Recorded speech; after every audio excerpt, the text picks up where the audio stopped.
You're with Clement Manyathela on 702.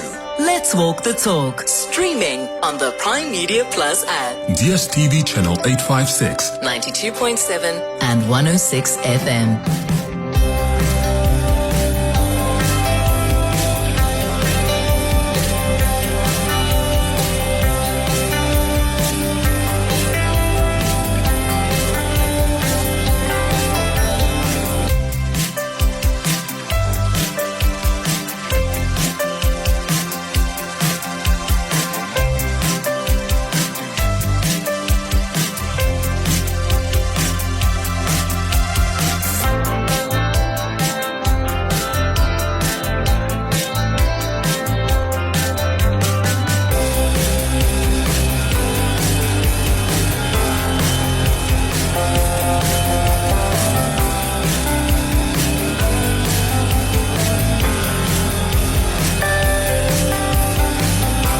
Minutes after 9 o'clock. Dumelang. Welcome to the Clement Manyathela Show. Great to have you with us here on 702. I hope your morning is going well so far. Wherever you're listening to us from, all the best with your plans today. The 702 open line starts right now on 011-883-0702. The WhatsApp line is 072-702-1702. Are you ready for the country to burn? Because I think I am, so that we can rebuild from the ruins. And maybe that's what's needed before things are going to be stabilized. This is what the commissioner, the KwaZulu-Natal Commissioner Nhlanhla Mkhwanazi said yesterday at the parliamentary inquiry, that if certain things are going to be revealed, we are going to be shocked. If crime intelligence officers have to speak out and defend themselves, this country will burn. And I'm suggesting this morning that maybe that's what we need. Because it feels and sounds like, in fact, even based on the evidence that he has provided since that July 6th press briefing, it really feels like this country is already on the ground. The rot is so deep. So how are we going to restart? Should we avoid the country burning, to borrow his words? I think the truth has to be revealed, regardless of what the consequences are going to be. And don't get me wrong, I'm not suggesting here that the crime intelligence and the spooks, the spies must tell us how they go about doing their work. I'm saying, if our state is so compromised that we've got judges that are compromised, we've got criminals that are running the show and controlling politicians, we've got buildings that are being leased and houses leased by crime intelligence, not for the purposes of crime intelligence, but because politicians are living in those houses, let that be revealed. So what if that's going to lead to the country burning? If that is the truth, let it come out. What do you think if you followed through what General Mkhwanazi said yesterday? I'll play some of you clips of what he said yesterday, because he spoke until very late last night, and then there was a debate that continued in that ad hoc committee. Some of you may have missed it, so I'll try remind you or play some of these clips from what happened in that parliamentary inquiry yesterday. But please, let me know your thoughts if you've caught some of his testimony yesterday. 011-883-0702 is the number to dial. The WhatsApp line is 072-702-1702. Clement Manyathela, streaming on the Prime Media Plus app. DSTV channel 856. 92.7 and 106 FM. Hi Clement, Anonymous here. On General Mkhwanazi's comments around the country burning in the event that crime intelligence reveals certain information, I'd like to agree that I think that's what is needed in this country, because we are kind of tiptoeing around the real issues that are dismantling our system, especially how endemic and normalized corruption has been, from entry-level public servants to the highest authorities. This country and its leadership is rotten. And if that needs to happen so that we can come up with a new system, so that we can come up with a new public service that is grounded on principles of fairness, patriotism, and love for one's people and country, let it be. Let it be. Thank you. Yeah, what's that clip? What was that scene on Sarafina? Where it says, ban, ban, ban, were they in class? What was it on Sarafina? Remember, there was a riot at the school. I'm remembering that because they were so disgusted by the system at the time. I'm sorry. We live in a country with politicians that have no shame. They steal like there's no tomorrow. And if we have an opportunity to expose them, let it be. I would rather live in a country that burns to the ground and we build it from scratch. Because the burning then eradicates the people that have no best interest of this country at heart.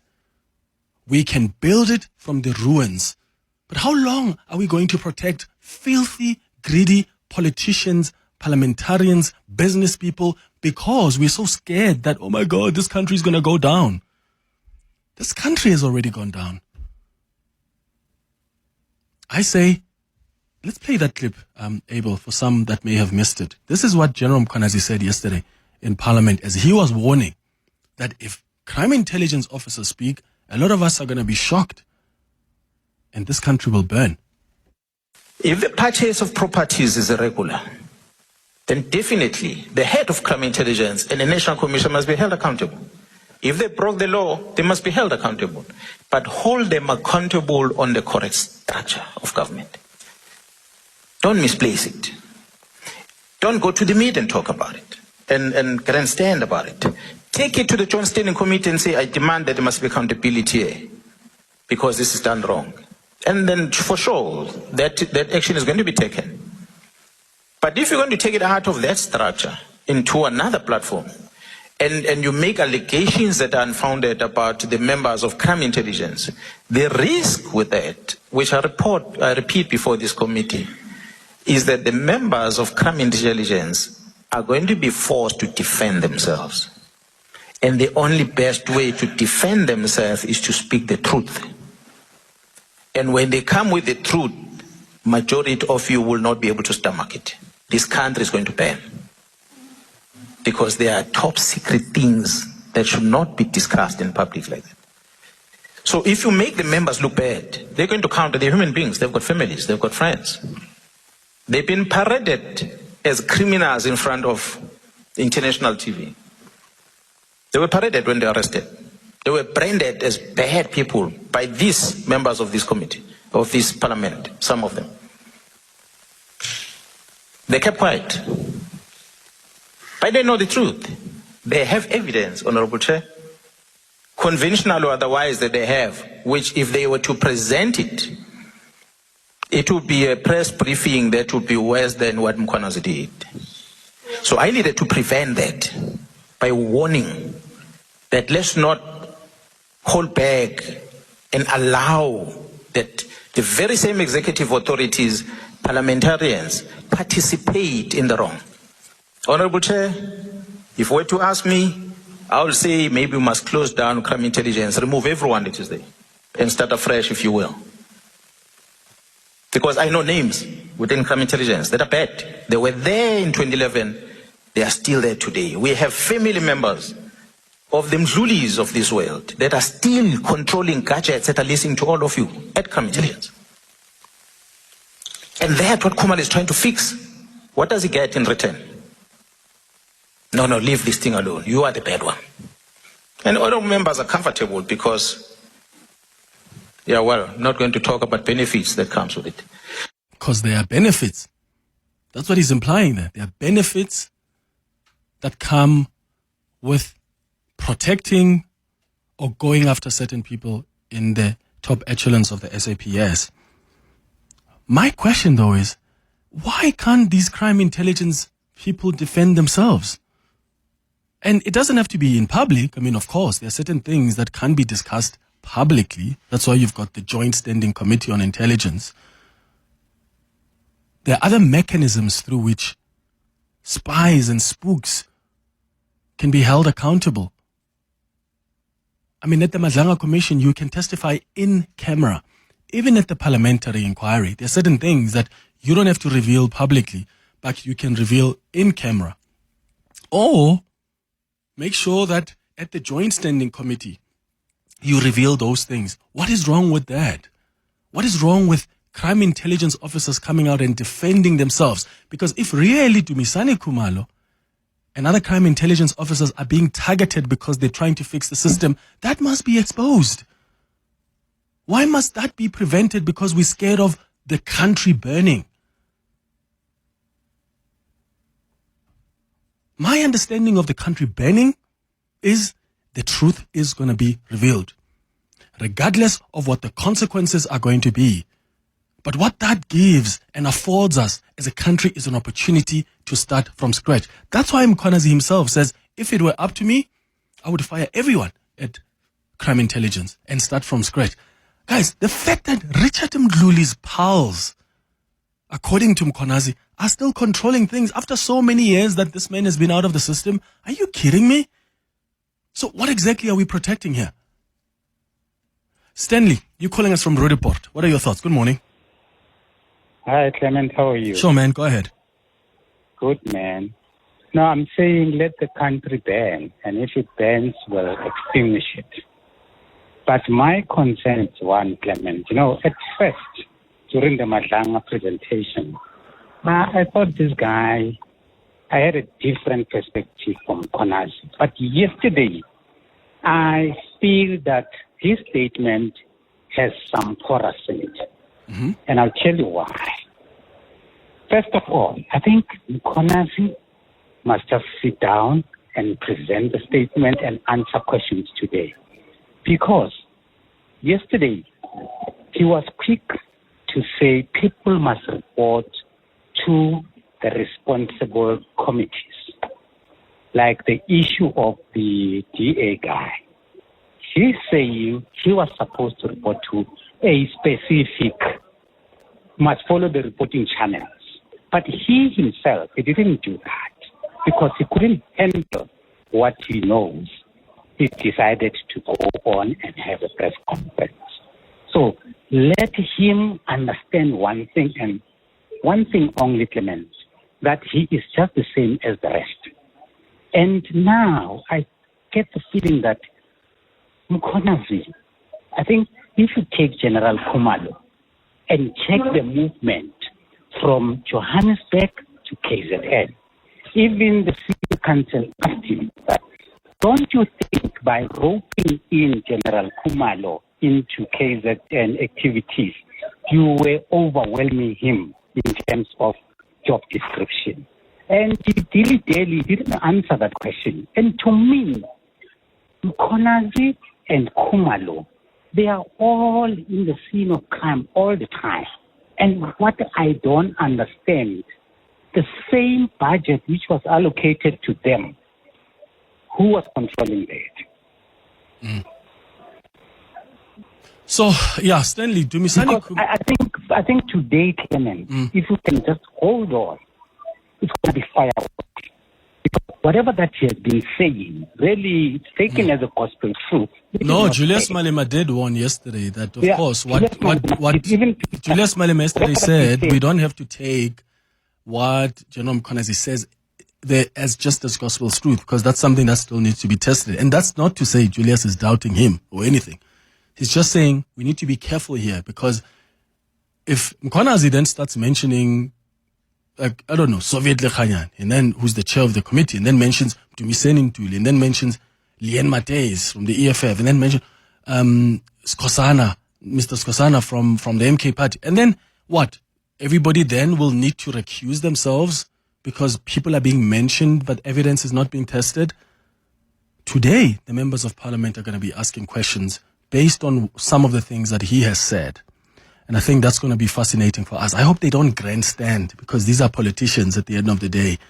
Often they do things for political expediency. I hope they approach this with an interest to seek the truth, with an interest to try and fix what has been rotten, what has been broken in the system. Mapisa, you're calling us from Potchefstroom. Good morning. Hi, Clement. My contribution is, or my view rather, the promotion of what the general has said about banning a country in pursuit of the truth is irresponsible and really sensationalization. We do not have capacity now to solve our problems. Why do we want to wish for a situation where things are ruined and completely destroyed? We know there is problems. It's nothing new. We're sensationalizing things here. There was money in SOFA's tender system, which we spoke about. There are general communities that knows these problems. We know the problems. We allow it. So even if we know the truth, there would not be major protests in union building demanding leadership. No, we are paralyzed. So for me, my point is we need to understand the truth and fixate on what we can do to solve the problem.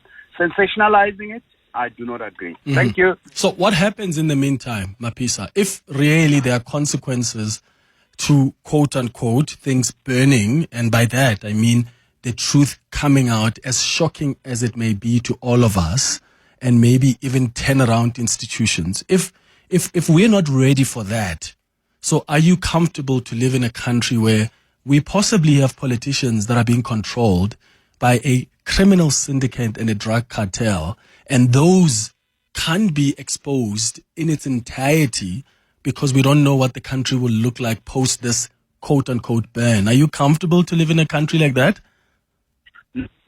We appear as society that we are comfortable by voting for people that continues to show us that they are not ready to serve. We cannot then, when we have opportunity to change things through a democratic processes, then when we have commissions who jump up and down.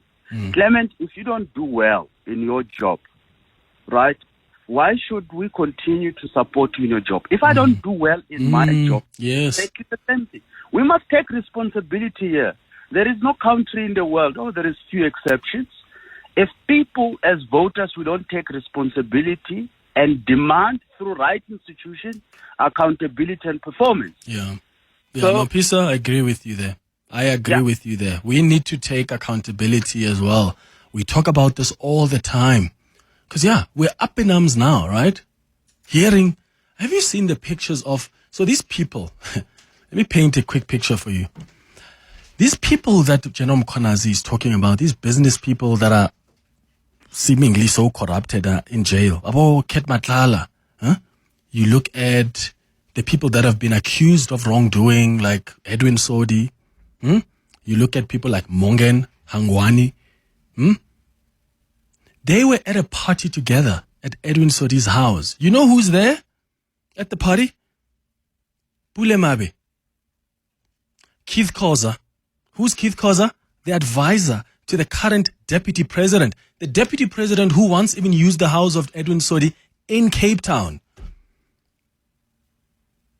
So if really you, as a South African, are convinced that General Mkhwanazi and Dumisani Khumalo are telling the truth by trying to link these individuals, particularly these ones that are currently arrested, Aboket Matlala, to these politicians, why are you not asking your party? Why do you have members there in the organization that are busy feasting with these guys that are facing such serious allegations?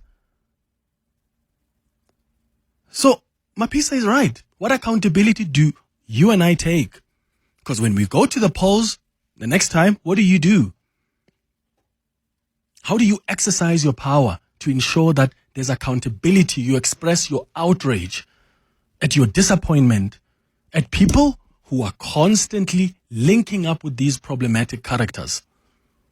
What do? So we have been enabling the system for far too long. and we must take accountability for it. It's 9:30. Your voice, Your station. your open line Walk the talk with Clement Manyathela. on 702. 25 minutes before 10 o'clock, we continue with your calls on 011-883-0702. The WhatsApp line is 072-702-1702. I've played you a clip of General Mkhwanazi, who is warning that should the crime intelligence officers come out and defend themselves, this country will burn, as a figure of speech. I mean, what do you guys understand burning to be? My understanding of burning is the truth has to come out regardless of the consequences. And it's the same view that I held even when Jacob Zuma was about to be arrested. There's some of you that said, oh my God, no, let's not do it, because what if people take to the streets? Justice has to be done. We cannot live in a country where some people are untouchable because should you go arrest them? Like imagine we're scared to go arrest Ket Matlala or Clement, who's a very famous, dangerous businessman because he's got so much support. Ridiculous. And equally so, if there are secrets that could help us rebuild, let them come out, regardless of what those consequences are going to be. We are already in the darkness of the hole in this country. And if we are serious about rebuilding this country that I would imagine all of us love and are interested in, we need to fix. We need to fix what is wrong with the system. How do you fix what's wrong with the system? Maybe you need to fix it from the bottom up or from the top up, as the General Mkhwanazi said yesterday. If it were up to him, he would fire everybody at crime intelligence. Unfortunately, you can't really do that because then that halts the crucial work that they do or that they're supposed to do, if you get what I mean. I'm saying let the truth come out. We cannot hide certain things just because we are scared of the country burning, quote unquote. Let the truth come out, because there's so much that is so wrong. There's so much rot in the system. And if we are so interested in living in a country, fairness of opportunities, where there's respect for the rule of law, it's important for us to take out the bad apples. Even with journalists. I mean, yesterday someone tweeted, do you have that clip there, Abel, of General Mkhwanazi? Oh, no, I didn't. We didn't save that one. There's a part where he was talking about an investigation. He mentioned, I think, News 24, and he said that there must be an investigation into the role of specific journalists, but he didn't necessarily name them, but he identified their publications as News 24, City Press, and I think the Sunday Times, if I'm not mistaken. Please correct me if I'm wrong here. If there must be if he's got evidence, hopefully, or even if it's not full evidence, but a little bit that could help investigators begin, let him submit it. Let him submit it. And that's part of the burning process. The rot that has infiltrated, whether it's this industry, the media industry, the journalism industry, whether it's the rot that's infiltrated the SAPS, the political spheres, the judiciary, let it come out. Wasn't that the purpose of that briefing, press briefing on the 6th of July? Spiwe, you're calling us from Durban. Good morning. Good morning, Clement. How are you? I'm all right, man. Go ahead. Yeah, Clement, we live in interesting times, and it's safe to say it's not the kind of times one was thinking of living through. So my take is, firstly, on the gentleman that was saying that he just went to the press conference. I beg to differ, because I remember that the general actually followed several internal processes to try and get these issues out, but there was no success. Number two, indeed, the report, the spooks, as it were, should report everything internally so that everything is out there. However, looking at the kind of caliber of some of the members that sits in those special committees, I worry that some of them may just sit on the report and vote for it not to be out there in public. So what I'm saying is, so if it must burn, then it must burn. If you've got oil contamination in your engine, it requires for you to flush the whole system and then put new oil inside. If that was needs to be done to fix matters, then so be it. That's my take on it, Clement. Spiro from KZN. Yeah, Spiro, thank you so much for your call in Durban. And once again, guys, when we talk about burning, nobody's talking about civil war or violence. I understand burning to be a figure of speech. I understand that to mean let the truth come out, regardless of the consequences. And I gave you an example of the same way that when Jacob Zuma, who was the first ever former president to ever be arrested in this country, what happened? People were scared. People were scared of what could happen next. But that's a very dangerous precedent there that you would set. Because if as a country or even as a judiciary, you're going to decide that this man must not be touched because he's got some support and people are going to come out and protest, and therefore we are not going to subject him to the equality of the rule of law like we would any other South African, that would be such a terrible precedent to set. And equally so now, are we trying to set a precedent where we say there are certain judges that are corrupt, there are certain journalists that are corrupt, there are certain politicians that are corrupt, but no, let's not reveal that because that's going to be danger in this country. Is that what we're comfortable with? I'm sorry, I am not comfortable with that. General Mkhwanazi has already taken the first step on the 6th of July, revealing the links between these politicians and some of these business people. And if there is evidence that suggests that we are so compromised in the judiciary, in the media, in the SAPS, that's got to be revealed,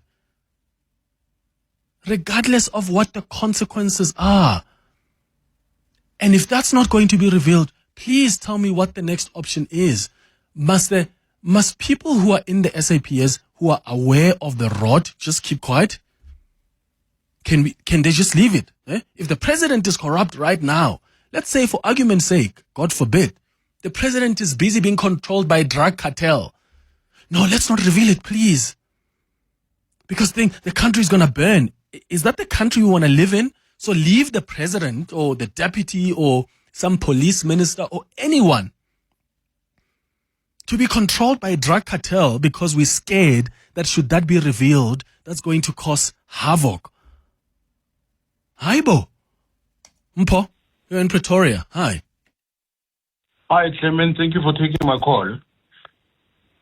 Sure, Clement, go ahead. I agree with you, and I agree with everyone's sentiment that the country must burn. I think the pertinent question now is, Mkhwanazi's teaser that if should he reveal names, the country will burn. How do we now force him to speak? How do we now force him to expose the rot, to expose the people that are involved? I mean, they mustn't throw this crap at us about national security and national intelligence and importance. This is not the US. We are bleeding taxpayers, and these oaks are accountable to us. So we need to find ways now. We need to understand what are the structures, what are the tools and mechanism of government or of parliament that will force Mkhwanazi, subpoena him to actually reveal those names. He's already told us that he's got the names. He's just worried to reveal them in case the country will burn. And that, for me, that is not good enough. As a country, I think as a country right now, we should be standing up and protecting ourselves. I don't think there's a single South African who doesn't go a month without thinking how crime will next affect them. Yeah, and also, Paul, I expect a lot from anybody who takes a bold step, and I think Mkhwanazi, and I'll give him credit for that, for taking the bold step to reveal the truth. I expect more from him. I get it, he said, Yana, he wants to reveal the truth. He can't stick around and watch the rot as it happens. So why do we have limitations now? Absolutely. So, and I couldn't have said it better, Clement. And I'm not suggesting here that, of course, there are certain things that General Mkhwanazi is not going to be able to say publicly, right? There are state secrets. But again, there are mechanisms in place. There are structures in place where that evidence can be revealed. One, at the Madlanga Commission, in camera. Even Dumisani Khumalo said some of the evidence will be in camera. I hope that part of that evidence will be what he was talking about yesterday. So, the Joint Standing Committee on Intelligence, there are many other structures where you can, in a safe manner, without compromising the work of state security or crime intelligence, you can make these kind of revelations. Because you are the man who wants the truth, who wants to reveal the truth. Because it disgusts you that the system is rotten. There mustn't be limitations, surely. Let's go to your WhatsApps on 0727021702. Good morning, Clement. Clement, I agree with you 100%. Yes, let the country burn. Let it all be revealed, all these secrets. I would rather live in a rubble than allow myself to be ruled by 1,000 criminals. No, it cannot be. But also I'm worried about people who come to the show to discredit the general or his statements, everything that he's saying. I doubt these people are patriots or South Africans, or if at all, maybe they benefit from all this chaos we have as a country. Thanks, Clement. Morning, Clement. I think it's best for the truth to come out. You know, fire is a symbol, or fire symbolizes purification as compared to water that just cleanses. So when the truths are revealed, the country can be purified from this rot of corruption and we can start up fresh. This is Rowdy from Johannesburg. Morning, Clement. Regarding the burning, I think let's use a more subtle word. It would really be nice to just hit the reset button and start afresh. I could see if we're starting from 1994 or I don't know which year we're going to start from. Because think about it. Mkhwanazi is mentioning all these things. He hasn't even talked about the lawlessness happening in the Cape Flats. He hasn't talked about the gangster state Mashura was running there in the Free State. So this is literally just a tip of an iceberg. Yo. Hey, morning, Clem. To me, I think what General Mkhwanazi said yesterday, let the country burn. We are already burning in this country. So nothing new, nothing gonna shock us, nothing gonna surprise us, because it's been long overdue seeing this thing happening. But we're not having somebody who can come out clear and put it as it is to us. So let it be, so we can see what's going on exactly. Foster from a pit. Thanks. 13 minutes before 10 o'clock. Timothy, Ishmael, Sello, I see your calls. I'll start with you after the break. Your voice. Your station. Your open line. Walk the talk with Clement Manyathela on 702. 10 minutes before 10 o'clock. Let's go to Timothy. Let's start with Sello, who's been holding much longer. Sello, you're in the Northwest. Good morning. Good morning, Clement. How are you? I'm not Wena. I'm not Dawood. Dawood, you know what is happening in this country, no? We are fed up because we have been quiet for a very long time. We support Nhlanhla Mkhwanazi. Everything what he said on the 6th of June is the honest truth, even there in Madlanga Commission. Wait, so what? His evidence mustn't be tested because you already take what he said and you believe it's true? Yes. Okay. It is, honestly speaking. All right. Sello, in the Northwest, thank you.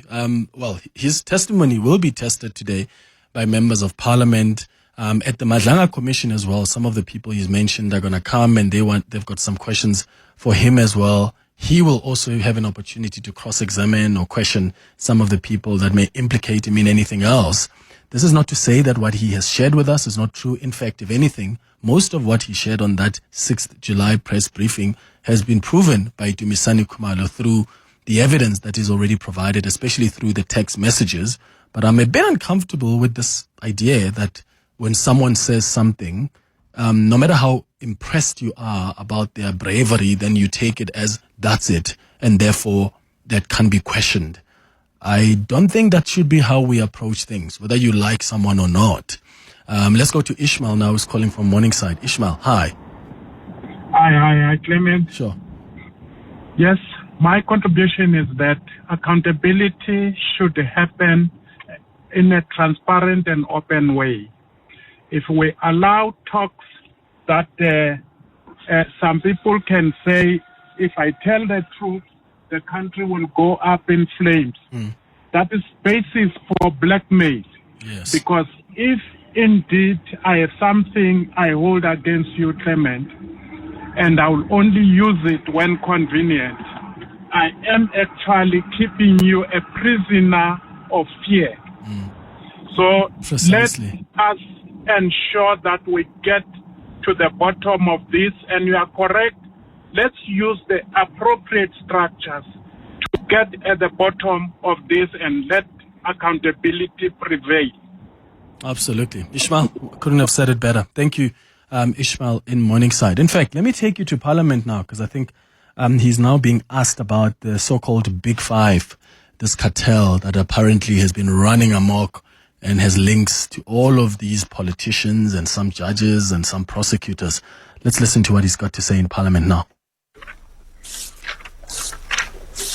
Did you get the page?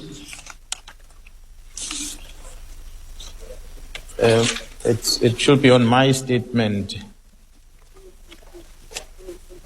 And but on which volume is it? It's volume 3. Volume 3 or 3.1. So what is the page number? Do you have it, evidence leader? Page number.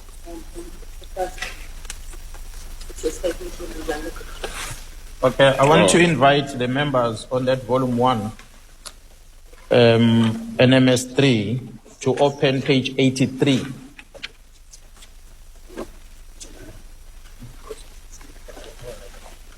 Page 83.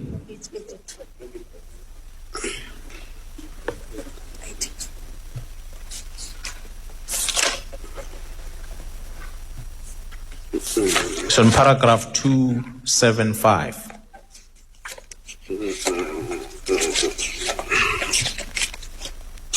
So they're still trying to find some pages there, but this is the ANC Member of Parliament, Mr. Kola, has been asking him about the so-called Big Five cartel. All right, they found the pages now. Let's take a listen. To answer the question of the honourable member, I think it's important to look at that sketch that we put in the statement. You are asking who are these Big Fives. We can only talk about the Big Five of those that are already arrested and they are in court. Those that have not been arrested, unfortunately, we're not in a liberty to talk about them. You will see that the Big Five on this graph are those that are marked with red on that picture on the left. So that whole group, the only names that we are making it visible here are the two names. Okay. And that's a name of a Vusmus Matlala, who is known as Cat, as well as Katiso Molefe. Both individuals have been to court, and I think you are privy to the court processes related to their cases. We have the other three that we did not reflect here. They are known. Their names are known. I must say, Honorable Chair and members, these are tenderpreneurs. These are the people that the government has been awarding tenders to. They are quite big financially. They are part of this whole lot. We did not put their names because we did not want to implicate people before they appear before court, except the others. The place that we feel comfortable to talk about it, we name the names, and the others that we're not comfortable with, we did not put the names.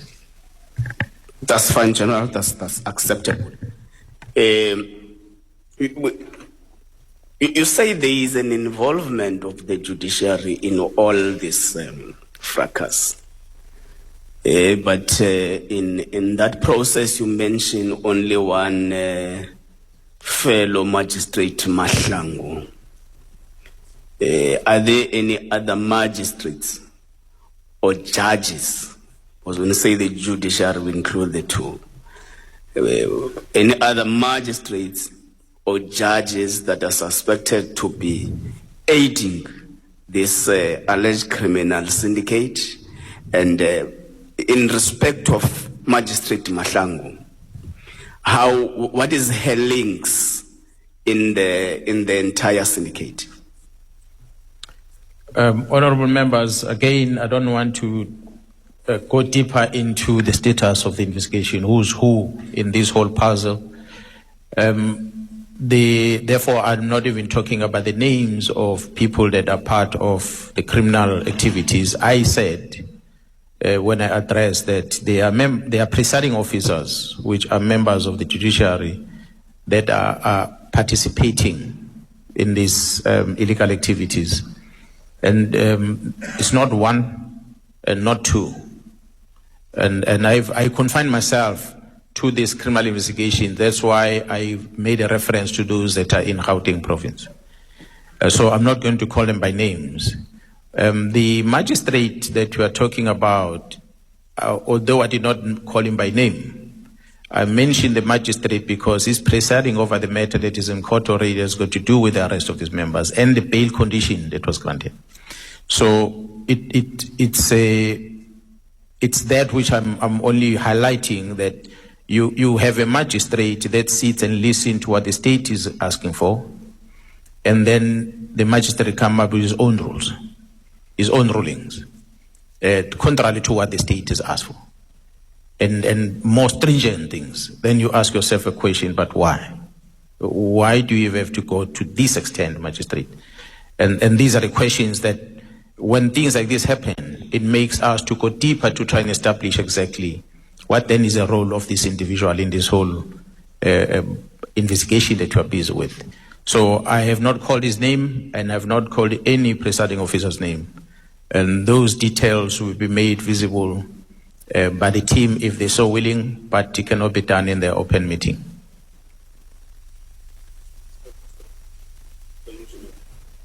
Thank you, General.